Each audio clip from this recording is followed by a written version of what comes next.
அனைவருக்கும் வணக்கம். டிஎன்பிஎஸ்சி தரப்புலேருந்து ஒரு அப்டேட் கொடுத்துருக்காங்க. அதாவது பார்த்தீங்கன்னா குரூப் 4க்கான சர்டிஃபிகேட் வெரிஃபிகேஷனில் நீங்கள் வனக்காப்பாளர் மற்றும் வனக்காவலர், அதாவது ஃபாரஸ்ட் கார்டு வித் ஃபாரஸ்ட் வாட்சருக்கான கேட்டகரியில் நீங்கள் ஷார்ட் லிஸ்ட் ஆகிருந்தீங்கன்னா உங்களுக்கு வந்து பார்த்தீங்கன்னா ஃபிசிக்கல் ஸ்டாண்டர்ட் சர்டிஃபிகேட் கண்டிப்பாக அப்லோட் பண்ணணும். அது மேனிட்டரி அப்படிங்கிற மாதிரி கொடுத்துருக்குறாங்க.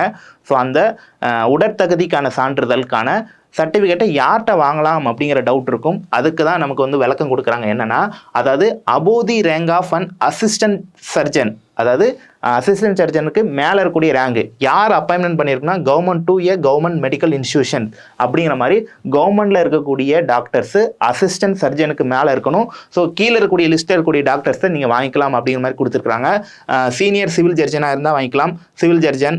அடுத்து வந்து பார்த்தீங்கன்னா senior assistant surgeon, resident medical officer, assistant professor, அதாவது மெடிக்கல் காலேஜில் கூட assistant professors, senior assistant professors, அடுத்து வந்து designate professor of medicine, professor of paediatricians. So இந்த மாதிரி டாக்டர்கிட்ட நீங்கள் என்ன பண்ணிக்கலாம்னா உங்களுடைய அந்த உடற்தகுதிக்கான சான்றிதழை வாங்கி கண்டிப்பாக அப்லோட் பண்ணணும். அதை அப்லோட் பண்ணால் மட்டும்தான் உங்களுக்கு அடுத்த கட்டத்துக்கு வந்து உங்களை இதே கேட்டகரியில் கொண்டு போவாங்க.